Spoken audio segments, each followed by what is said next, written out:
தப்பு பண்றது முழுக்க ஏன் உங்க கட்சிக்காரங்களா இருக்காங்க? பெண்கள் மீதான பாலியல் குற்றச்சாட்டுல தொடர்ந்து தாவேகா நிர்வாகிகள் மாட்டிட்டு இருக்காங்க. ஏன் அப்படி பாக்குறீங்க? தப்பு செய்தவர்கள் தாவேகாக்காரர்களா இருந்தாலும் இந்த அரசு நடவடிக்கை எடுக்குன்னு பாக்கணுமா? இல்லங்க, நடவடிக்கை எடுக்க நீங்க புரிஞ்சுக்கோங்க. அண்ணன் விஜய் அண்ணன் பெண்கள் மேல கைய வச்சா நம்மள கொன்றுவாரு அப்படின்ற பயத்தை சாமானிய மக்களுக்கும் நீங்க கொடுக்கணும். போன முறை ஸ்டாலின் அவர்கள் சொல்லியிருந்தாரு, அடுத்த ஆட்சிக்கு வரப்போது திராவிட மாடல் 2.0 தான் அப்படின்னு. சோ அதை அவர் காலரை வரப்பா போட்டுட்டு பண்ணிட்டு இருந்தாரு, ஒரு கோட்டு சூட்டு போட்டு பண்ணிட்டு இருக்காரு. லயோலா மணின்னு ஒருத்தரை போட்டிருக்காங்க பாடத்திட்டத்துக்கு. இதுக்கு அவரை பாருங்க, தீபாவளிக்கு எவனாவது பட்டாசு வெடிக்கிறேன்னு வந்தீங்கன்னா செருப்பால் அடிப்பேன் அப்படின்னு பதிவே போட்டிருக்காரு. இவ்வளவு நீங்க கொண்டாந்து இப்ப இதுக்கு போடுறீங்க, பாடநூல் கழகத்துக்கு தலைவரா போடுறீங்க. இவங்க எல்லாம் என்ன மாதிரி பாடத்தை இது பண்ணுவாங்க? நரகாசுரன் என் தாத்தங்கிறாங்க. நரகாசுரன் தமிழரா? முதல்ல இந்த பக்கம் நீங்க எங்களை கொண்டாடலனாலும் பரவாயில்ல, இவங்களெல்லாம் ஒழிச்சே தீர்வோங்கிறீங்க, சட்டசபையில பேசுறீங்க. இதெல்லாம் ஏன் எந்திரிச்சு விஜய் அவர்கள் மறுப்பு தெரிவிக்கல? பாரு, ஏன் ஆட்சியில் எல்லாரும் சமமா நடத்துவேன், அதுக்கு மட்டுமா மறுப்பு தெரிவிக்கல? அவர் மொத்தமா பேசவே இல்லையா? ஸ்கிரிப்ட் கொடுக்கல அவருக்கு. தாவேகா அரசு இந்து மத உணர்வு உள்ள அரசா இருக்கணும்னு எதிர்பார்க்கு. சமமா எல்லாரையும் நடத்துவேன் நீங்கல்ல, எல்லாரையும் சமமா நடத்தணும், இந்துக்களையும் சமமா நடத்துங்கன்னு கேக்குறோம். முஸ்லிம் பெண்களுக்கு பிரச்சனைங்கிறப்ப முத்தலாக்குங்கிறத கொண்டு அந்த தடை சட்டத்தை கொண்டு வந்தது யாரு? மோடி அவர்கள் தானே. ஹஜ் பயணத்துக்கு முஸ்லிம் பெண்கள் போக முடியாது தனியா துணை இல்லாம, அதை மாத்தினது யாரு? மோடி அவர்கள் தானே. எங்க இஸ்லாமியர்களுக்கு நிறைய பண்ணிருக்காரு. ஆனா நீங்க இங்க தமிழ்நாட்டுல போட்டி போட மட்டும் வாய்ப்பு கொடுக்க மாட்டாங்க. 60 நாள் ஆகியும் இன்னும் உங்களுக்கு கண்ட்ரோல் வரல. அப்ப என்னன்னா, நான் கண்ட்ரோல்னு சொல்லுங்க. 3வது டைம் இந்தியால மோடி வந்த பிறகும் நம்ம நேருவை குறை சொல்லிட்டு இருக்காரு. நேருவை குறை சொல்ல கிடையாது. இது எதையுமே செய்யாம நான் எல்லாத்தையும் மாத்திடுவேன். நீங்க உண்மையாலுமே மாத்தணும்னு நினைச்சா கூட இங்க ஆக்ஷன் வரணும்ல. அந்த வடிவ சொல்ற இனியா வாய் மட்டும்தான் வேலை செய்யுது, கை வேலை செய்யலங்கிற மாதிரி நீங்க வெறுமன வாயிலே சொல்லிட்டு இருக்கூடாது.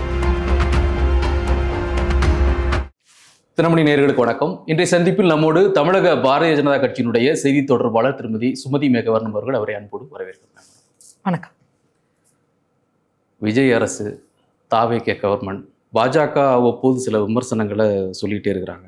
ஆனால் அவங்க அரசை பொறுத்தளவில் பார்த்தீங்கன்னா ரொம்ப வெளிப்படைத்தன்மையோடு நாங்கள் செயல்படுறோம் அப்படிங்கிறத தொடர்ந்து சொல்லிக்கொண்டே இருக்கிறாங்க. ஊழல் இல்லாத அரசு, லஞ்சம் இல்லாத அரசுங்கிறத ஃபோக்கஸ் பண்ணிகிட்டே இருக்கிறாங்க. பாஜக அதை நம்புதா இல்லை தொடர்ந்து எதிர்ப்பு நிலை? இல்லை, தொடர்ந்து எதிர்ப்பு நிலைங்கிறதுலாம் கிடையாது. அவங்க தவறு செய்யும்பொழுது அதை சுட்டி காட்டுறோம் அப்படிங்கிறத நாங்கள் சொல்கிறோம். அதே அவங்க சில விஷயங்கள் சரியாக செய்யும்பொழுது அதை நாங்கள் வரவேற்கவும் தவறுறதில்ல. இப்போ இவரோட கொலை வழக்குக்கு அதை சிபிஐ போட்டிருந்தாங்க, முன்னாடி திமுக இருந்தாங்க. இப்போ அதை அவங்க வாபஸ் வாங்கியிருக்காங்க இல்லையா? ஆம்ஸ்ட்ராங் அவர்கள் கொலை வழக்குல இதுக்கு முன்னாடி அது சிபிஐ கொடுக்கணும்னு சொல்லி அவங்களோட மனைவி கேட்டிருந்தப்போ, இதுக்கு முன்னாடி இருந்த திமுக அரசு கூடவே கூடாதுன்னு சொல்லி கோர்ட்டுக்கு போயிருந்தாங்க, சிபிஐ கொடுக்க கூடாதுன்னு. இந்த முறை இப்போ அதை நேற்று திமுக அந்த போட்டிருந்த வழக்கை தாவேகா வாபஸ் வாங்கியிருக்காங்க. ஸோ இப்போ எங்கள் பாஜகல இருந்து பல பேரும் இதை வரவேற்கிறோம் அப்படின்னு சொல்லி போட்டிருக்காங்க. நீதி வெல்லட்டும் அப்படின்னு சொல்லி நாங்கள் எல்லாரும் சொல்லியிருக்கோம். ஸோ எங்களை பொறுத்த வரைக்கும் நீங்கள் சரியானது செய்யும்பொழுது அதை நாங்கள் வரவேற்க தவறுறது கிடையாது. அதே நேரம் நீங்கள் செய்யறதெல்லாம் தவறாக செஞ்சுட்டு பேசுறது முழுக்க நாங்கள் எல்லாத்தையுமே சரி பண்ணிட்டோம் அப்படின்னு நாங்கள் ஒரே இந்த சினிமாவில் வர மாதிரி ஒரே பாட்டில் நாங்கள் ஓஹோடு ஆயிட்டோம் அப்படிங்கிற மாதிரி நீங்கள் எப்படி 50-60 நாளில் நாங்கள் எல்லாத்தையுமே மாற்றிட்டோம், இங்கே லஞ்சமே எங்கேயும் இல்லை அப்படிங்கிறீங்க. நீங்கள் மேடையில் பேசிட்டு வரீங்க, அடுத்த நாள் உங்களோட ஊராட்சி ஒன்றிய தலைவரை டேபிள் போட்டு உட்காந்துக்கிட்டு 1.5 லட்ச ரூபா பணத்தை வாங்கிட்டு அரெஸ்ட் பண்ணிட்டாங்க. அதான் நான் சொல்றேன். இல்ல நீங்க என்ன சொல்றீங்கன்னா தப்பு, நீங்க என்ன சொல்றாங்க, அவங்க என்ன சொல்றாங்க, நாங்க ரொம்ப வெளிப்படையா இருக்கிறோம், லஞ்சம் இதுக்கான வாய்ப்பு இல்ல, இருந்துச்சுன்னா நீங்க உடனே சொல்லலாம், எங்கிட்ட நேரடியா சொல்லுங்க. அதை நான் உங்களை கேக்குறேன். இப்ப வேற தாவேகாவுக்கு சம்பந்தம் இல்லாத அரசு அதிகாரிகளோ காவல்துறையினரோ இல்ல வேற யாரோ ஒரு அரசியல் இதுல இருக்கவங்களோ தப்பு செய்யறாங்கன்னா அவங்க தப்பு செஞ்சதுன்னா உடனே நடவடிக்கை எடுக்கிறேன்னா நீங்க பாராட்டலாம். தாவேகால இருக்கிறவங்களுக்கே இப்ப நான் கட்சி என்னோட அடிப்படை கொள்கை சித்தாந்தமே என்ன அப்படின்னா, யாரும் லஞ்சம் வாங்கக்கூடாது, ஊழல் பண்ணக்கூடாது, பெண்கள் பாதுகாப்பா இருக்கணும் அப்படின்னா இதை உங்க கட்சிக்காரங்களுக்கே நீங்க சொல்லி கொடுக்கலையா? தப்பு பண்றது முழுக்க ஏன் உங்க கட்சிக்காரங்களா இருக்காங்க? பெண்கள் மீதான பாலியல் குற்றச்சாட்டுல தொடர்ந்து தாவேகா நிர்வாகிகள் மாட்டிட்டு இருக்காங்க. அப்படி பாக்குறீங்க? தப்பு செய்தவர்கள் தாவேகாக்காரர்களா இருந்தாலும் இந்த அரசு நடவடிக்கை எடுக்குன்னு பாக்கணுமா? இல்லங்க, நடவடிக்கை எடுக்க நீங்க புரிஞ்சுக்கோங்க. அண்ணன் விஜய் அண்ணன் பெண்கள் மேல கைய வச்சா நம்மள கொன்றுவாரு அப்படின்ற பயத்தை சாமானிய மக்களுக்கும் நீங்க கொடுக்கணும். அப்பதான் குற்றம் நடக்காது. உங்க கட்சிக்காரன் 10 வருஷமா 5 வருஷமா விஜய்னான்றவங்கள விஜய்னா இதுல எவ்வளவு சீரியஸா இருக்காரு அப்படின்றது இல்லாம ஸ்ரீவைகுண்டம் எம்எல்ஏ அவருக்கு கீழே இருக்கிறவங்க எல்லாம் பாவம் அந்த பொண்ணு சொல்லுது, நான் 10 வருஷத்துக்கு மேல தாவேகாக்காக வேலை பார்த்தேங்க, என்னைய வந்து கூல்ட்ரிங்க்ஸ்ல வந்து மயக்க மருந்து கலந்து கொடுத்து எல்லாரும் கூட்டு பாலியல் பலாத்காரம் மாட்டாங்கிறாங்க. என்ன நடவடிக்கை எடுத்தாங்க அவங்க மேல? இங்க சேலம்ல மணிகண்டன் ஒருத்தர் வந்து எப்படி பொள்ளாச்சி இஷ்யூ அந்த மாதிரி 40-50 பெண்களுக்கு மேல கிட்டத்தட்ட 8000 வீடியோ இருந்திருக்கு அவரோட மொபைல்ல. யார் அவர் வந்து தாவேக்கா நிர்வாகி, மளிகை கடையில குட்கா இதெல்லாம் வச்சு வித்து ஏற்கனவே இந்த குட்கா கேஸ்ல ஜெயிலுக்கு போக வரன்னு மாமியார் வீடு மாதிரி ஜாலியா போயிட்டு வந்துட்டு இருந்திருக்காரு. அவர் வந்து இன்னைக்கு அதை மாட்டுறாங்க. இது போல சொல்லிக்கிட்டே போலாம். அப்போ நாங்க என்ன கேட்கிறோம்னா, உங்க தாவேக்கா நிர்வாகிகளையே நீங்க வந்து இன்னும் ஒரு எஜுகேட் பண்ணலையா, அவேர்னஸ் கொடுக்கலையா? நீங்க இதுல இவ்வளவு சீரியஸா இருக்கீங்கிறது உங்க நிர்வாகிகளுக்கே புரியலன்னா எப்படி காவல்துறையில இருக்கவங்களுக்கு புரியும்? எப்படி சாமானியன் தப்பு செய்யறவனுக்கு பயத்தை நீங்க கொடுக்கணும்? உங்களுக்கு தெரியும், இப்போ ஒரு கட்சி இருக்கு அப்படின்னு சொன்னா ஒரு 100% இருக்கக்கூடிய நிர்வாகிகள் தொண்டர்கள் எல்லாம் அவங்க கொடுக்கப்பட்ட பயிற்சி அல்லது சித்தாந்தத்துக்குள்ள வந்துருவாங்கன்னு நம்ம சொல்ல முடியாது. 100 பேர்ல வந்து ஒரு 10 பேரோ 15 பேரோ 20 பேரோ அந்த நம்பர் வேரியா இருக்கலாம். ஸோ அவங்கள அதை சரிப்படுத்துவாங்க. அவங்க கட்சியா இருந்தாலுமே நடவடிக்கை இருக்குங்கிறத ஏன் ஒரு பாசிட்டிவா பிஜேபியா பார்க்க தவிர நடவடிக்கை எடுத்தவங்க பேர்ல நீங்க பாக்குறீங்க, எடுக்காதவங்களுக்கு என்ன செய்வீங்க? ஸ்ரீவைகுண்டம் எம்எல்ஏ வந்து சரவணன் இருக்காரு, அதை நீங்க இன்னும் கைது பண்ணலையே கேட்கிறோம். அடுத்து அதே போல நீங்க எடுத்துக்கிட்டே வந்துட்டீங்கன்னா இந்த இவங்க பிபி போட்டாங்க இல்லையா, அரசு தரப்பு வழக்கறிஞர்கள்னு சொல்லி போடுறதுல 20 லட்சம் கேட்டாங்க, 30 லட்சம் கேட்டாங்கன்னு சொல்லிட்டு கிட்டத்தட்ட 100ல இருந்து 120 கோடிக்கு வந்து ஊழல் நடந்திருக்கு. வாங்கினதெல்லாம் யாருன்னு பாத்தீங்கன்னா தாவேக்காவோட மாவட்ட செயலாளர்கள். அதுல அவர் சம்பத்குமாருக்கு ரொம்ப க்ளோஸா இருக்க ஒருத்தர் பேர் சரவணன் சொல்லிட்டு அடிபடுது. இந்த பக்கம் வந்து லெப்ட் பாண்டி அப்படின்னு சொல்லிட்டு ஒருத்தர் பேர்ல, அதாவது ஏரியா பிரிச்சுக்கிறாங்க, வடக்கு 1 தெற்கு 8 அப்படின்ற மாதிரி அவங்கவுங்க ஏரியா பிரிச்சுட்டு ஒவ்வொரு ஏரியால இருந்து வருது. அவங்க மேல தாவேக்காவை சேர்ந்த ஒரு பெண் நிர்வாகி ஞான சௌந்தரிங்கிறவங்க போய் கோர்ட்ல கேஸ் போடுறாங்க. இந்த போல தகுதிக்கு அடிப்படையில வந்து பிபி கொடுக்காம ஒவ்வொருத்தவங்க 20 லட்சம் 30 லட்சம் 50 லட்சம் வாங்குறாங்க. அதுலயும் டிபார்ட்மெண்ட் வைஸ் ஒவ்வொரு அமைச்சகத்துக்குன்னு ஒரு பிபி போடுறப்போ அவங்க கிட்ட எல்லாம் கோடி கணக்குல வாங்குறாங்க. என்னங்க இது அநியாயமா இருக்குன்னு சொல்லி தாவேக்கா நிர்வாகி போய் கேட்கிறாங்க. இது ஒரு மிகப்பெரிய பிரச்சனை ஆகுது, பேசு பொருளாகுது, விவாதமாகுது. ஆனாலும் கூட அந்த மாவட்ட செயலாளர் மேல எந்த நடவடிக்கையும் இல்ல. என்ன எடுத்தீங்க? நடவடிக்கை எடுத்தீங்க? எதுவுமே எடுக்கல. அப்ப நீங்க என்ன பண்றீங்கன்னா, எந்த இஷ்யூ ரொம்ப, அதாவது நாங்க என்ன சொன்னோம்னா, போன முறை வந்து ஸ்டாலின் அவர்கள் சொல்லியிருந்தாரு அடுத்த ஆட்சிக்கு வரப்போது திராவிட மாடல் 2.0 தான் அப்படின்னு. சோ அதை வந்து அவர் வந்து காலரை வரப்பா போட்டுட்டு பண்ணிட்டு இருந்தாரு, ஒரு கோட்டு சுட்டு போட்டு பண்ணிட்டு இருக்காரு. ஆமா 2.0 தான். ஏன்னா திருப்பரங்குன்றத்துல விளக்கேற்ற கூடாதுன்னு உச்ச நீதிமன்றத்துக்கு போவீங்க. அது உங்க ஸ்டாண்ட் எல்லாமே நிறைவேற்றணும்னு நினைக்கிறதுக்கு இந்த ஒரு அரசு அப்படி கிடையாது. உயர்நீதிமன்றம் பாஜக நினைக்குதோ அதையெல்லாம் பாஜக நினைக்கிறதே இல்லங்க. இங்க இருக்கிற இந்து பக்தர்கள் திருப்பரங்குன்றத்துல விளக்கேற்றணும்னு நினைக்கிறாங்க. திருப்பரங்குன்றத்துல விளக்கேற்றுறதுனால விஜய் அரசுக்கு என்ன பிரச்சனை? இதான் நாங்க கேட்கிறோம். இங்க தமிழக அரசுக்கு என்ன பிரச்சனை? இல்ல இங்க இருக்கக்கூடிய சிறுபான்மையினர்களுக்கு ஏதாவது பிரச்சனை வருமா? இல்ல சிறுபான்மையினர் யாராவது சொன்னாங்களா? மதுரையில இருக்க சிறுபான்மையினர்களை கூட்டி நீங்க கேட்டீங்களா? திருப்பரங்குன்றத்துல மேல விளக்கேற்றுறதுனால உங்களுக்கு ஏதாவது மனசு இவ்வளவு நாளா இருந்த பிரச்சனையை வந்து உடனே டிவிக்கே வந்த பிறகு அதுல உடனே ஒரு சொல்யூஷன் வரணும்னு நினைக்கிறதுல கோர்ட் தீர்ப்பை நிறைவேற்ற உங்களுக்கு என்னங்க பிரச்சனை? இருக்கட்டும். இல்லங்க, அது எப்படிங்க இருக்கட்டும் நீங்க சொல்லுவீங்க? நாங்க உண்டியல்ல போடுற காசு எங்க கோயில நிர்வகிக்கிறதுங்க. நீங்க அந்த காசை எடுத்து கொண்டு போய் உச்ச நீதிமன்றத்துல கோடி கோடியா கொடுத்து எங்களுக்கு எதிராகவே நீங்க கேஸ் போடுவீங்களா? அதனுடைய நீங்க கேட்ட நிர்மல்குமார் என்ன சொல்றாரு? 100 ஆண்டுகளா இதான் இருந்துச்சு வழக்கத்துல, ஏன் மாத்தணுங்கிறாரு? 100 ஆண்டுகளா மாறி மாறி திராவிட கட்சிகளை தானே ஆட்சி புரிஞ்சாங்க. நீங்க சொல்றது இல்லங்க, 100 ஆண்டுகளா ஒரு வழக்கம் இருக்குன்னா அதை தான் செய்வேன்னா, இங்க 60-70 ஆண்டுகளா திமுக அதிமுக மாறி மாறி ஆண்டுகிட்டு இருக்கு. ஏன் தாவேக்கான வந்தீங்க நீங்க? நான் சொல்ல சென்சிட்டிவான விஷயங்களை அதிரடியா அவங்களால நடவடிக்கை எடுக்க முடியாது. இல்ல, நாங்க தெளிவா சொல்றோம். உங்களை பொறுத்தவரை கோர்ட்டு தீர்ப்பு சாமி எங்களுடைய பார்வை அப்படிங்கிற விஷயத்தை வைக்கிறீங்க. உங்களுக்கு அந்த உரிமை இருக்குது, அதை யாருமே மறுக்கல. அரசா பார்க்கின்ற பொழுது அரசாங்கம் வந்து புதிய ஒரு அரசாங்கம் இப்பதான் அவங்க பழகிட்டு இருக்காங்க. இந்த நேரத்துல இந்த மாதிரியான விஷயங்கள்ல ஒரு அதிரடியான முடிவு எடுக்கிறதுல அவங்களுக்கு ஒரு இதுல என்ன, கோர்ட்ல ஒரு தீர்ப்பு வந்துருச்சு, அதை நிறைவேற்ற உங்களுக்கு என்ன பிரச்சனை? கோர்ட் எல்லா தீர்ப்பையும் வந்து உடனடியா இம்ப்ளிமெண்ட் பண்ண மாட்டாங்க. அதாவது மித்த விஷயங்கள் உங்களுக்கு ஃபேவரா இருக்கிற விஷயங்கள்லாம் நீங்க பண்ணிப்பீங்க, எதெல்லாம் அதெல்லாம் நீங்க பண்ண மாட்டீங்க. இதுல சென்சிட்டிவா இல்லையேங்க. என்னங்க பிரச்சனை? ஏங்க அது முருகன் கோயில் 1000 வருஷமா அது முருகன் கோயில் தானே, அது முருகன் மலை தானே. அதுலயே ஏதாவது சந்தேகம் இருக்கா? அதுலயே ஏதாவது குழப்பம் இருக்கா? ஒண்ணும் இல்ல. அரசை பொறுத்தளவு இந்த இஷ்யூல உங்களுக்கு அதாவது நீதிமன்றம் என்ன சொன்னதோ அதை நிறைவேற்றணும்ங்கிறது பாஜக. எத்தனையோ நீதிமன்றத்துல ஒரு சர்ச் வந்து எந்த ஆக்கிரமிப்பு இடத்துல இருக்கு, இதை இடிக்கணும்னு சொல்லி கோர்ட்ல தீர்ப்பு வந்ததுக்கு அப்புறமும் இடிக்காம வச்சுட்டு இருந்ததா இல்லையா திமுக அரசு? எத்தனை மசூதிகள்ல இந்த இடம் வந்து ஆக்கிரமிப்பான இடம், இதை இடிச்சிடணும், இதை அகற்றணும்னு கோர்ட்ல தீர்ப்பு வந்தோம், அதை செய்யாம இருக்கீங்கல்ல. அப்போ அவங்களுக்குன்னா கோர்ட்ல தீர்ப்பே கொடுத்தா கூட அதை செய்யக்கூடாது அப்படின்னு சொல்லி நிறுத்தி வச்சிருக்கீங்க. அதே இந்துக்களுக்குன்னா ஒரு விளக்கேத்துறதுக்கு நீங்க உச்ச நீதிமன்றம் வரைக்கும் போறீங்க அப்படின்னா அப்ப நீங்க எல்லாரும் இந்து விரோதிகள் தானே. இந்துக்களை பார்த்தா உங்களுக்கு அவ்வளவுதான் இருக்கு, இந்து கடவுள்களை பார்த்தா உங்களுக்கு அவ்வளவு கஷ்டமா இருக்கு, இந்து வழிபாட்டு முறைகளை பார்த்தா உங்களுக்கு அவ்வளவு எரிச்சலா இருக்கு. இந்த அரசு இப்போ திமுக அரசு மாதிரி இந்து விரோத அரசுங்கிறது அதே தான் பண்ணிட்டு இருக்கீங்க. இப்ப சிறுபான்மையினர்களுக்கு வந்து இடஒதுக்கீடு கேட்கறாங்க, அவங்க கன்வெர்ட் ஆனவங்களுக்கு. இப்ப நீங்க உச்சநீதிமன்றத்துக்கு போயிருக்கீங்கல்ல, இங்க தீர்ப்பு அது முடியாது, அம்பேத்கர் அவர்களே சொல்லிட்டாருல. நீங்க வந்து கன்வெர்ட் ஆயிட்டீங்கன்னா முஸ்லீம், நீங்க என்ன சொல்றீங்க, ஐயோ எனக்கு இந்து மதம் வேண்டாம், இங்க பயங்கர சாதி பிரச்சனை எல்லாமே இருக்கு, எனக்கு இது வேண்டாம், நான் இந்த ஜாதியே இல்லாத, இல்ல இது எவ்வளவு பெரிய பொய், இந்த முழு பூசணிக்கு அவ சோத்துல மறைக்கிற மாதிரி. இஸ்லாமியர்கள் ஜாதி இல்லையா? அதுக்குள்ள நான் போல, இது வந்து அவங்களோட அடிப்படை உரிமை. எனக்கு எந்த மதத்தை கும்பிடணும், எந்த மதத்துக்கு போகணும், எந்த சாமியை கும்பிடணும், எனக்கு எங்க கம்ஃபர்டபுளா இருக்கு, நம்பிக்கை சார்ந்த எந்த மதத்துக்கு போகணும், அங்க இல்லையா இங்க இல்லையா, இந்த கேள்விகளுக்கு அந்த மதத்துக்கு போயிட்டு. ஆனா இல்ல, இப்ப நான் ஒண்ணு கேக்குறேன் சிம்பிளா, எனக்கு இந்த அப்பா அம்மா வேண்டாம், இவனுங்க வந்து தருதலை, எனக்கு உருப்படலைன்னு 100 கேள்விக்கு சொல்லிட்டு நீங்க எனக்கு இன்னொரு அப்பா அம்மாக்கு நான் தத்தெடுத்துக்கிறேன்னா அவங்கள்ட்ட போயிட்டீங்க.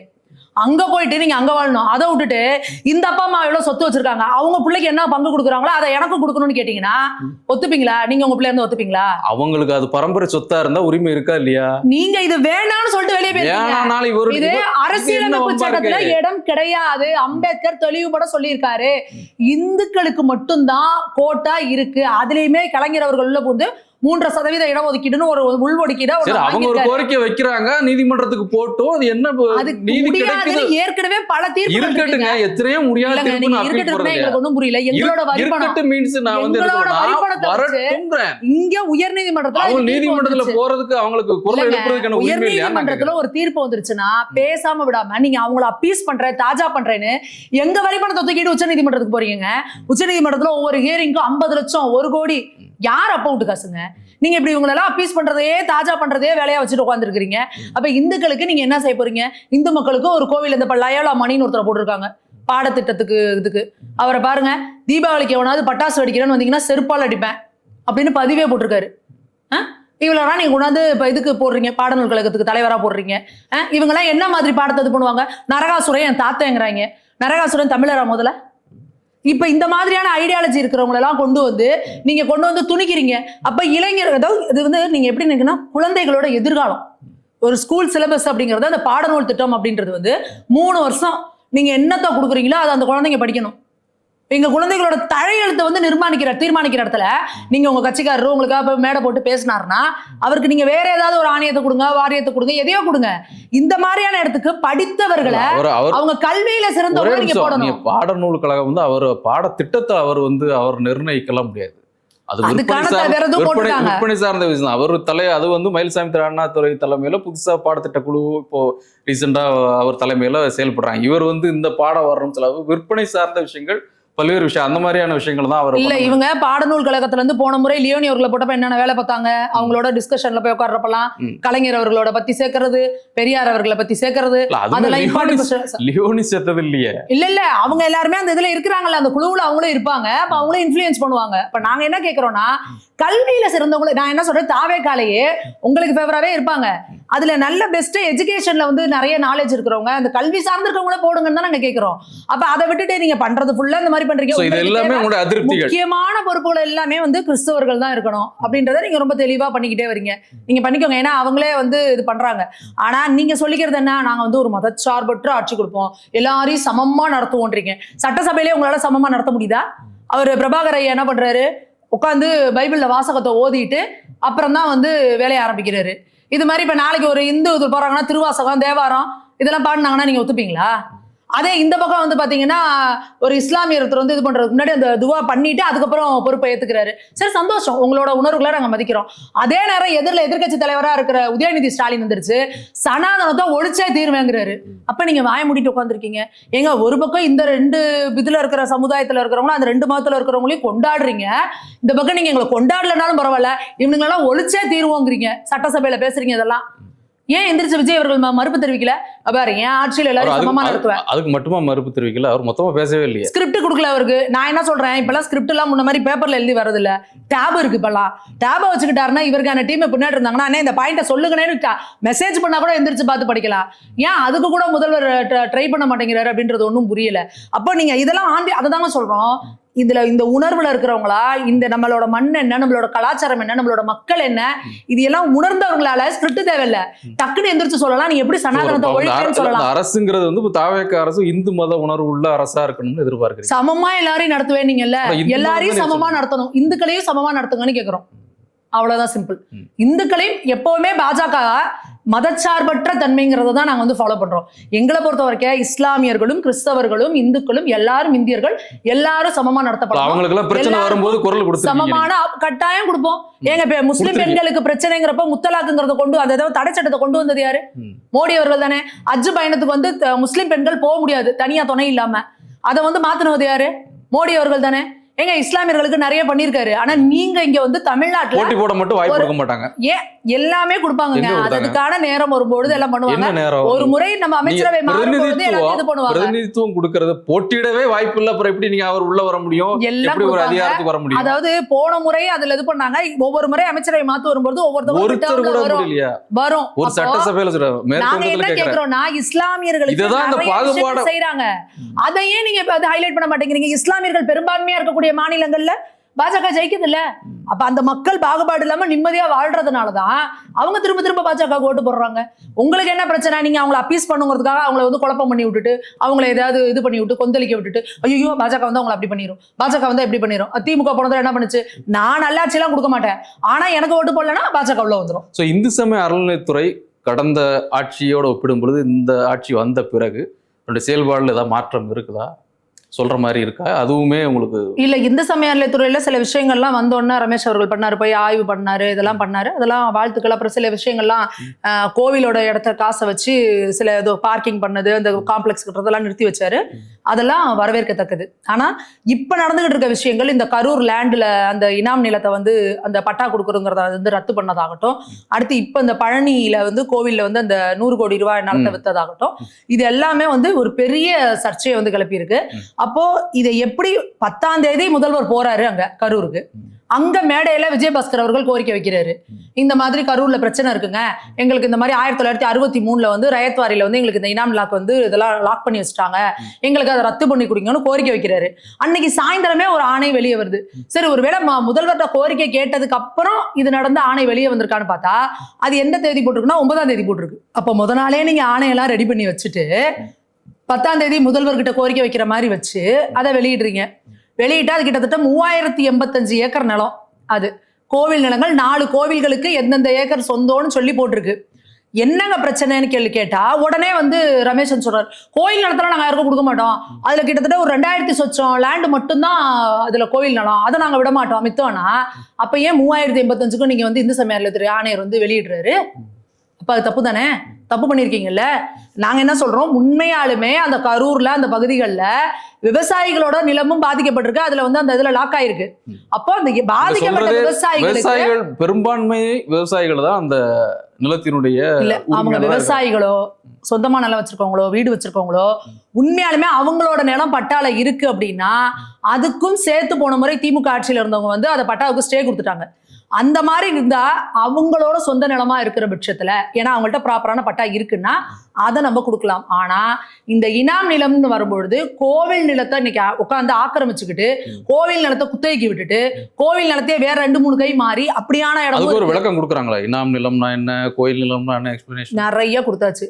நீங்க அது இனாம் நிலம் எந்த நிலம்னாலும் வெளியிட்டது யாரோடதுல இருந்து வெளியிட்டு இருக்கீங்க? இந்து சமய அறநிலையத்துறை தானே வெளியிட்டு இருக்கீங்க. அதுல புகார்தாரர் ஒரு யாரு பிரச்சனைக்குள்ள வருது, எந்த இதுக்குள்ள அந்த பிரச்சனை வருதுங்கிற போது ஒரு சர்வே பண்ணாம எப்படி நீங்க முடிவெடுப்பீங்க? அந்த 3085 ஏக்கர்ல கொடுத்தது பிரச்சனை இல்ல, அது இன்னும் சரியா யாரு சரியான ஆளுதானா பாதிக்கப்பட்டவர்கள் உண்மையாலுமே அவங்களோட நிலம் பாஜகவுக்கு பிரச்சனை இல்ல. கட்டாயம் ஏங்க அவங்க நிலத்தை அவங்களுக்கு கொடுக்கறதுக்கு என்னங்க பிரச்சனை? உண்மையான விவசாயிகள் பாஜகவே அங்க போய் அவங்களுக்கு குரல் கொடுத்துருக்குதுங்க, போய் பேசியிருக்காங்க. எங்க பாஜகவோட இது வக்கீல் அணிலாம் அவங்களுக்கு வந்து இது பண்ணிருக்காங்க, வழக்கறிஞர் அணிலாம் அவங்களுக்காக இது பண்ணிருக்காங்க. என்ன பிரச்சனைனா உண்மையாலுமே அங்க சில பேரோட நிலமும் அதுல வந்து அந்த திமுக ஸ்டே பண்ணதுல லாக் ஆயிடுச்சு. ஆனா கோவில் நிலமும் அதுல இருக்கு. இங்க தாவேக என்ன பண்ணிட்டாங்க, கோவில் நிலங்களையும் யார் உண்மையாலுமே பட்டா கொடுக்கணுமோ எல்லாத்தையும் ஒன்னா சேர்த்து போட்டு ஒரே ஆணையா வந்து வெளியிட்டாங்க. பழனியில உள்ள பிரச்சனை அது. பழனியில இருக்கிற பிரச்சனை என்னன்னு கேட்டீங்கன்னா அது வந்து இந்த சினிமால எல்லாம் வர மாதிரி எப்படி எங்கெங்கயோ சுத்தி எப்படி இவ்வளவு பிளான் பண்ணி பண்றாங்கன்னு தெரியல. அந்த சார் பதிவாளர் கிட்டத்தட்ட ஒரு 132 பேருக்கு வந்து டிரான்ஸ்பர் கொடுக்குறாங்க. அதுல பழனி சார் பதிவாளரும் ஒருத்தர். அதே போல அந்த பழனியோட அதிகாரி இருக்காரு, இணையாளர் இருக்காருல்ல, அவருக்கு ப்ரமோஷன் கொடுக்குறாங்க, கொடுத்தாங்க இருந்து கிளப்புறாங்க. ப்ரமோஷன்ல போறப்ப கூட அவர் வந்து லெட்டர் கொடுத்துட்டு தான் போறாரு. இந்த இடம் வந்து கோவில் இடம் ஆல்ரெடி பிரச்சனையில இருக்கு, கிட்டத்தட்ட ஒரு 10 வருஷம் 10-15 வருஷமா அவங்க வந்து இந்த லேண்டை விற்கணும்னு ஒரு கோர்ட்ல போய் ஒரு ஆணையும் வாங்கிட்டு வந்து வச்சிருக்காங்க. ஆனாலும் அந்த ஆணை செல்லாது. இது வந்து அந்த தண்டபாணி சுவாமிகள் மடத்தோட இடம் அப்படின்ற தகவலையும் கொடுத்துருக்காங்க. இந்த சார் பதிவாளர் லீவ்ல போயிருக்க போது பொறுப்பு சார் பதிவாளர்னு ஒருத்தர் குறுக்க வராரு, ஒரு ஜஸ்டின் மணிகண்டன். இது எப்படிங்க இந்த மாதிரி சொல்லுவாங்களே, இது நான் யதார்த்தமா கேட்டாங்க நான் பதார்த்தமா கொடுத்துட்டேங்கிற மாதிரி, இது எல்லாமே எதேச்சியா நடக்கிறதுன்னு நினைக்கிறீங்களா நீங்க? எப்படி இந்த சார் பதிவாளர் இத்தனை பேரை மாத்துறீங்க, இந்த பக்கம் இவருக்கு ப்ரமோஷன் கொடுத்து அனுப்புறீங்க, இவர் போன நேரத்துல இதுல அரசோட தலையீடு இருக்குன்னு நினைக்கிறீங்களா? இல்ல அரசு தலையீடுன்னு சொல்றதை விட அதிகாரிகள் உள்ள விளையாடுறாங்க. அதிகாரிகள் என்ன செய்யறாங்கன்னு புரிஞ்சுக்கிற அளவுக்கு ரமேஷ் அவர்களுக்கு வந்து அந்த மெச்சூரிட்டி இல்ல, அவரோட கண்ட்ரோல்ல இல்லங்கிறது. ஏன்னா எல்லாருக்கும் என்ன நினைக்கிறேன், அவர் சின்ன பையன், அவருக்கு என்ன தெரியும் அப்படிங்கிற அளவுக்கு இருக்கலாம். அப்போ ஃபுல் கண்ட்ரோல். அதான் நாங்க சொன்னோம்ல, முதல்வருக்கு தெரிஞ்சா அப்படின்ற பயத்தை கொண்டு வரும். பழனியை பொறுத்தவரை அது பத்திரப்பதிவுத்துறையில, பத்திரப்பதிவுத்துறை இந்து சமய அறநிலையத்துறை கோயில், இந்த கோயிலோட டைரக்ட் நிலைமை அது கிடையாது. ஒரு தனிப்பட்ட நபர் 1888 எழுதி கொடுத்தது அந்த இடம். அதை வந்து கோயில் வரக்கூடிய பக்தர்கள் பயன்படுத்திக்கலாம்னு சொல்லி அவர் அதை கொடுத்துருக்காரு. அதை மெயின்டைன் பண்ணிட்டு இருக்காங்க. அது பெரிய வரலாறு இருக்கு. ஆனா இதில் நடந்த இடம்ங்கிறது வந்து பத்திரப்பதிவுத்துறை சார்ந்ததானே. நம்ம டைரக்டர் குமரகுருபரன் இருக்காரு இல்லையா, அவருக்கு முன்னாடி இருந்த துறையிட ஒரு 3 துறை கொடுத்துருக்காங்க. பத்திரப்பதிவுத்துறை, இந்து சமய அறநிலையத்துறை, அதே போல இந்த வணிக வரித்துறைன்னு. நீங்க யோசிச்சு பாருங்க, கூட்டி கழிச்சு பாருங்க, கணக்கு கரெக்டா வரும். அது எப்படி இந்த பத்திரப்பதிவு துறையில இருக்கிறவங்க எல்லாத்தையும் இந்த பக்கம் மாத்துறாங்க, இந்த பக்கம் இந்து சமய ஒரு துறையில இருக்கிறவருக்கு வந்து ப்ரமோஷன் கொடுத்து இங்கிட்டு அனுப்புறாங்க. அப்ப இப்படி வராங்கன்னா இதுல வந்து நீங்க பார்க்கணும், டிஆர் ரமேஷ் அவர்கள் வந்து ஒரு பேட்டியில தெளிவுபட சொல்றாரு, இந்த மாதிரி பத்திரப்பதிவு துறையையும் இந்து சமய அறநிலையத்துறையும் இவர் கையில ஒரே இதுகிட்ட கொடுக்கறதுங்கிறது மிகப்பெரிய டேஞ்சரு. இவங்க கோவில் நிலங்களை எதையாவது மாத்தி பத்திரப்பதிவு பண்ணுனாங்கன்னா யாருக்கும் வெளியே தெரிய கூட வாய்ப்பு இல்ல. இந்த விஷயம் பழனி விஷயம் வெளியே தெரிஞ்சிருச்சு. இப்ப மித்த விஷயங்கள் எத்தனை இது போய் பத்திரப்பதிவுத்துறையோட ரெஜிஸ்டர் ஆகுது நமக்கு தெரியுமா? அப்ப நீங்க கோவில் நிலங்களை யாருக்குமே தெரியாம நீங்க இந்த மாதிரி ரெஜிஸ்டர் பண்ணிட்டீங்கன்னா ஒண்ணுமே பண்ண முடியாதுங்க. திருப்பி நாங்க போய் கோர்ட்டுக்கு போய் கேஸ் போட்டு இப்படியே போகும் 20 வருஷம் 30 வருஷத்துக்கு. அப்போ ஏன் ஏற்கனவே அவர் மேல நிறைய அலிகேஷன்ஸ் இருக்கு. அப்படி இருக்கும் பொழுது எதுக்கு ஒரே அவர்கிட்ட எதுக்கு அந்த மாதிரி காம்ப்ளிகேட்டடான, ஆக்சுவலா இந்து சமய அறநிலையத்துறையோட டூரிசம் தான் சேர்த்து கொடுப்பாங்க. ஏன்னா இங்க வந்து சுற்றுலா வந்து மிகப்பெரிய அளவுல வந்து இது பண்றது நம்மளோட கோவில்கள்ல இருந்தா நமக்கு கிடைக்குது. சோ அப்ப அதை கொடுக்காம நீங்க பத்திரப்பதிவுத்துறை அவர் கூட ஜாயின் பண்ணி கொடுத்துருக்கீங்க. அப்போ இது தெரியாம விஜய் அவர்கள் செஞ்சிருக்காரா, இல்ல அவருக்கு நாலேஜ் அந்த அளவுக்கு புரியாதனால இங்க இருக்க அதிகாரிகள் உள்ள பிளே பண்றாங்களாங்கிறத விஜய் அவர்கள் வந்து சுதாரிச்சுக்கிட்டு இதை என்னன்றதை மானிட்டர் பண்ணணும். அதே போல ரமேஷ் அவர்கள் வந்து இதுக்கு முன்னாடி நல்ல பட்டிமன்றம் இந்த இதுல மக்கள் மன்றத்துல பேசுறவர், நல்ல பேச்சாளராக அறியப்பட்டதுனாலதான் அவருக்கு இந்த இது வந்தது. அப்ப நான் மைக்கு கிடைச்சிச்சுன்னு நான் பேசிக்கிட்டே இருப்பேன், அவங்கள கவுண்டர் பண்ணுவேன், இவங்களுக்கு இவருக்கெல்லாம் ஒண்ணும் தெரியாது அவருக்கெல்லாம் ஒண்ணும் தெரியாதுன்னு இழிவுபடுத்துறதை விட்டுட்டு உண்மையாலுமே நம்ம துறையில என்ன நடக்குது, இது எல்லாத்துக்கும் பின்னாடி எத்தனையோ டாட்ஸ் இருக்கு, இந்த டாட்ஸை கனெக்ட் பண்ணா யார் இதுக்கு பின்னாடி பிளே பண்றாங்க, எப்படி நம்மள வச்சு கடைசியில எப்படி கொண்டு வந்துட்டாங்க, ரமேஷ் அவரோட சொந்தக்காரங்க தான் இது பண்ணிட்டாங்க, உங்க தலையில கொண்டு வந்து வச்சுட்டாங்கல்ல. அப்போ நீங்க சுதாரிப்பா இருக்கணும். இங்க இருக்கிற அதிகாரிகள் நினைச்சாங்கன்னா, ஏன்னா அதிகாரிகள் யாரும் போய் மக்கள்கிட்ட போய் ஓட்டு கேட்க போறது இல்ல, அதிகாரிகளை நீங்க சரியா கவனிக்கல அப்படின்னா மிகப்பெரிய அளவுல வந்து ஸ்கேம் நடக்கும். உங்களால ஒண்ணுமே பண்ண முடியாது. கெட்ட பேர் நீங்க எடுத்துக்கிட்டே தான் இருக்கும். அதிகாரிகளோட தலையீடு அதிகமா இருக்கு கவர்மெண்ட்ல. அதை வந்து அவங்களுக்கு அதான் எங்களுக்கு தெரியல, எங்களுக்கு டைம் கொடுங்க, எங்களுக்கு டைம், நீங்க 6 மாசம் டைம் கொடுக்கல, அவங்க எல்லாரும் முழுங்கிட்டு போயிருவாங்க, மலை முழுங்கி மகாதேவன் மாதிரி. அப்ப நீங்க எவ்வளவு ஃபாஸ்டா லேர்ன் பண்ணணும். யார் ஆத்தென்டிகேட்டடான அதிகாரிகள், உண்மையான நேர்மையான அதிகாரிகள் இருப்பாங்க, அந்த மாதிரி இருக்கவங்களை கூட வச்சுக்கிட்டு விஷயத்தை வேகமா கத்துக்கணும். அவங்களோட கண்காணிப்புல அதை விடணும். இப்ப காவல்துறை கூட பாருங்க, சட்டம் ஒழுங்கு பிரச்சனை. இப்ப பாருங்க, ஒரு ஜெயில கஸ்டடி எடுத்தவர் வந்து ஒருத்தருக்கு சபரிவர்மன் சொல்லிட்டு ஒருத்தர் இறந்து போறாரு, இன்னொருத்தர் பாலாஜின்னு, 2 டெத்து. நேத்து ஃபுல்லா எல்லாரும் விவாதம் பாருங்கள். திமுகல வந்து அஜித் குமார் அடிச்சு கொண்டப்ப விஜய் அவர்கள் போய் கேள்வி கேட்டார்ல, காவல்துறையை கையில வச்சிருக்கிற முதல்வர் அதை பண்ணணும் இதை பண்ணணும், நீங்க என்ன பண்றீங்க இப்போ? அப்ப இததான் சொல்றோம். அப்ப இன்னும் உங்க கையில கம்ப்ளீட்டா கண்ட்ரோல் வரல. 60 நாள் ஆயிடுச்சு. 60 நாள் ஆயும் இன்னும் வந்து உங்களுக்கு கண்ட்ரோல் வரல. அப்ப என்னன்னா, நான் கண்ட்ரோல்னு சொல்லுங்க. 3வது டைம் இந்தியால மோடி வந்த பிறகும் நம்ம நேருவை குறை சொல்லிட்டு இருக்காரு. நேருவை குறை சொல்ல கிடையாது. இதுக்கான சில விஷயங்கள் இல்ல வெறும் 60 நாள்ல வந்து எல்லாமே மாறிடணும், எல்லாமே மாறணும். பெண்கள் 3வது முறை ஆட்சிக்கு வந்த பிறகு மோடி வந்த பிறகும் இப்போது நீங்க பார்லிமெண்ட்ல பேசும்போதும் 60 வருஷம் பண்ண டேமேஜ் இல்லன்னு ஆயிடுமா? 60 எல்லாமே சரியா நினைக்கிறீங்களா நீங்க? சினிமா பாட்டு மாதிரி உடனே சரியாகணும் அது மாதிரி சினிமா மாதிரி நடத்துறாங்க இந்த ஆட்சின்னு சொல்றீங்களா? அதே இதுக்கும் பொருந்தும் இல்ல, சேஞ்சஸ் வந்து உடனே வரும். இப்போ 60 வருஷமா உங்களுக்கு ஒரு வியாதி இருக்கு, மருந்து மாத்திரை எதுவுமே சாப்பிடல, மேலும் உங்களுக்கு மருந்துக்கு போதல விஷத்தையே கொடுத்துட்டு இருக்காங்க, ஸ்லோ பாய்சனே.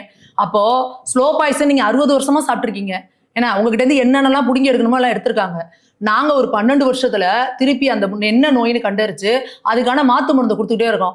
60 வருஷமா உங்களுக்கு உடம்புல பிரச்சனை இருந்ததை 12 வருஷத்துல எழுந்திரிச்சு உங்களை ரன்னிங் லிஸ்ட்ல ஓட வச்சிட முடியுமா? 60 நாள்ல சரி பண்ணிட முடியுமா? இதே நாங்க என்ன கேக்குறோம், இருங்க. இதேதான் நான் இங்கேயும் கேக்குறேன். நாங்க 60 வருஷமா சொல்றீங்க, அந்த 60 நாள்ல வந்து உங்களுக்கு அது 60 நாள்ல உங்களுக்கு டைம் எதுக்கு கொடுக்கலாம்னா நிதி நிர்வாகம், இங்க வந்து வாக்குறுதிகளை நிறைவேற்றுறது, இல்ல ரோடு போடுறது, பாலம் கட்டுறது, இதுக்கெல்லாம் டைம் எடுத்துக்கோங்க. சட்டம் ஒழுங்கு பிரச்சனை, போதை கலாச்சாரம், பெண்கள் மீதான பாதுகாப்பு, குழந்தைகளுக்கெல்லாம் இப்படி எடுக்கணும் டைம். இப்ப வீடு பத்தி எரியுது, என்ன பண்ணுவீங்க? போன ஆட்சியில இருந்து இந்த ஆட்சி வந்தங்க, இப்பதான் என் கையில சாவியை கொடுக்குறாங்க, வீடு பத்தி எரியுது, என்ன பண்ணுவீங்க? இம்மீடியட்டா ஓடி அணைக்கணுங்க. ஏங்க அது அவங்க இருந்தப்ப வீடு எரியுதுங்க, என் கையில இப்பதான் சாவியை கொடுத்துருக்கீங்க, நான் என்ன சொல்ல முடியாது. அப்போ காவல்துறை உங்க கையில இருக்குங்க, இம்மீடியட்டா. ஏன்னா காவல்துறை எந்த அளவுக்கு சூப்பரா செயல்படுவாங்க நம்ம பாத்துருக்கோம். எப்படி திமுக என்னதான் ஆட்சி இங்க சொதப்பலா பண்ணிட்டு போனாலும், எப்படி ஜெயலலிதா ஆட்சிக்கு வந்த உடனே ஒரு 10-15 நாள்ல நமக்கு சேஞ்ச் தெரியுமா தெரியாதா? எல்லாரும் வாழை சுருட்டிட்டு இருப்பாங்களா இல்லையா ரவுடிகள்லாம்? சோ அப்ப ஏற்கனவே உங்களுக்கு கண்ணு முன்னாடி எக்ஸாம்பிள் இருக்கு. அப்ப காவல்துறையை கூப்பிட்டு நீங்க அதுல எவ்வளவு ஸ்ட்ரிக்டா இருக்கீங்கன்றத காவல்துறைக்கு புரிய வைக்கணும். உளவுத்துறையை கம்ப்ளீட்டா கையில எடுக்கணும். உளவுத்துறையை வச்சு நீங்க என்ன பண்ணணும்னா, உங்களோட கட்சியிலே எவெல்லாம் அகேன்ஸ்டா இருக்கணும் அவனை ஃபுல்லா தூக்கணும். அதே போல எதிர்கட்சிகள்ல யார் உங்களுக்கு எதிராக செயல்படுறாங்க, காவல்துறையிலே யார் யாரெல்லாம் கருப்பாடுகள், இதெல்லாத்தையும் இவர் கண்காணிக்கணும். இதெல்லாம் இம்மீடியட்டா செஞ்சு பண்ணாருன்னா எல்லாரும் கண்ட்ரோல் இருப்பாங்க. நீங்க உளவுத்துறையை கையில எடுங்கன்னா, நேத்து உளவுத்துறை அதிகாரி ஒருத்தர் அடிச்ச மண்டையை உடைச்சிருக்காங்க மதுரையில, அவங்களுக்கே பாதுகாப்பு இல்ல. அப்போ இங்க ரவுடிசம் அதிகமா இருக்குன்னா, அப்ப ரவுடிகளுக்கு கூப்பிட்டு அவங்களுக்கு ஒரு பரேட் எடுக்கணும். கூப்பிட்டு இந்த பாரு போன ஆட்சி மாதிரி கிடையாது, இந்த ஆட்சி வேற அப்படின்னு சொல்லி இதெல்லாம் இருக்குல்ல, எவ்வளவு இருக்குல்ல, நம்ம கண்ணால பாத்துருக்கோம்ல. அப்போ இது எதையுமே செய்யாம நான் எல்லாத்தையும் மாத்திருவேன்னா, நீங்க உண்மையாலுமே மாத்தணும்னு நினைச்சா கூட இங்க ஆக்ஷன் வரணும்ல. அந்த வடிவ சொல்ற என்ன வாய் மட்டும்தான் வேலை செய்யுது, கை வேலை செய்யலங்கிற மாதிரி நீங்க வெறுமன வாயிலே சொல்லிட்டு இருக்கூடாது. முதல் நாள் பேசுறாரு, யாராவது லஞ்சம் கேட்டாங்கன்னா கொடுக்க முடியாதுன்னு சொல்லிருங்கிறாரு. உங்க ஒன்றிய தலைவர்களே ஊராட்சி தலைவர்களே வாங்கிட்டு உட்காந்துருக்காங்களே பாஸ், அவங்களை கூப்பிட்டு சொல்லுங்க, தலையில அடிச்சு சொல்லுங்க, ஏன்டா நான் ஊரெல்லாம் லஞ்சம் வாங்காதுன்னு சொல்லிட்டு இருக்கேன், நீ என்னடா வீடியோ போட்டு அதான் டேபிள் பாத்தீங்களா, எம்எல்ஏ ஆபீஸ் கூட அப்படி இருக்காது, அப்படி ஆபீஸை போட்டு வச்சு உட்காந்துக்கிட்டு பணத்தை வாங்கிட்டு எல்லாம் பண்ணிட்டு இருக்காங்க. மாவட்ட செயலாளர்கள் போய் பாருங்க, இன்னைக்கு தாவேக்கால எங்க வேலூர்ல அங்க வாணியம்பாடியில செங்கச்சோலை உரிமையாளர்கள் வந்து ரோட்ல உட்காடுறாங்க. கனியம்பாடியா அந்த ஊர்ல மாசம் 1 லட்சம் கேட்கறாங்க. நாங்க என்னங்க பண்ணுவோம்? இங்க தாவேக்கா மாவட்ட செயலாளர்கள் இப்படி கேட்கறாங்கன்னு. இப்ப தாவேக்கா மாவட்ட செயலாளர்கள் எப்படி இருக்குன்னா, அப்படியே தலகால் புரியல. நாங்க தாண்டா அடுத்து பார்ல எல்லாம் போயிட்டு, பார்ல பாத்துக்கோ இனிமே கலெக்ஷன் எங்களுக்கு வந்துடணும். பாட்டலுக்கு 10 ரூபான்னு பாடினார்ல மேடை ஏறி, அந்த பாட்டு என்ன ஃபேமஸ் ஆச்சு தமிழ்நாடு முழுக்க. இப்ப டாஸ்மாக்ல எவ்வளவு வாங்கிட்டு இருக்காங்க? பாட்டிலுக்கு 20 ரூபா வாங்கிட்டு இருக்காங்க. அப்போ விஜய்னாவுக்கு பாட்டிலுக்கு 10 ரூபா வாங்கினா தான் பிரச்சனை, 20 ரூபா வாங்கினா பிரச்சனை இல்ல. 20 ரூபாங்களா இதெல்லாம் யாரு சொல்றா? இப்ப வரைக்கும் தினம் வீடியோ வந்துகிட்டு இருக்குங்க.